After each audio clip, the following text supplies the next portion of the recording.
Video kali ini saya nak tunjukkan macam mana cara untuk kita buat ikan siakap kentul menggunakan Thermomix. Jom kita buat.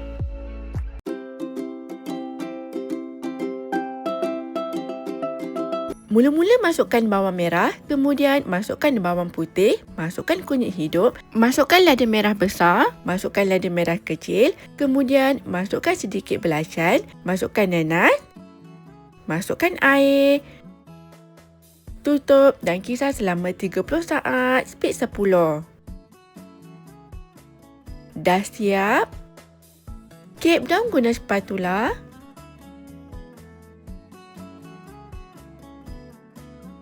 Anda boleh letakkan blade cover atau butterfly wing. Tak nak letak pun tak apa. Masukkan serainya diketuk, masukkan lengkuasnya dihiris, masukkan nanas, kemudian masukkan air. Ratakan nanas menggunakan spatula. Kemudian masak atau panaskan air selama 8 minit suhu 100, speed 1. Dah siap?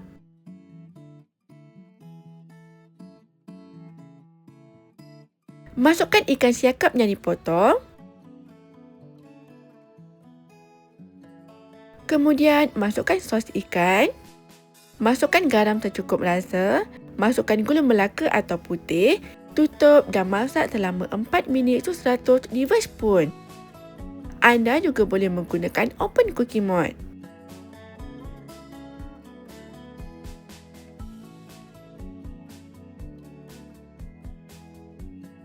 Dah siap?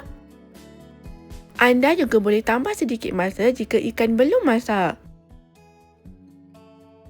Rasa sedikit kuah dan tambah perasa jika perlu. Saya tambahkan sedikit garam lagi. Masukkan kangkung. Kemudian masukkan perahan limau nipis. Tekan kangkung menggunakan spatula supaya masak terkata. Tutup dan masak lagi selama 2 minit suhu 100 di spoon. Anda juga boleh menggunakan open cooking mode. Dah siap! Mudah kan?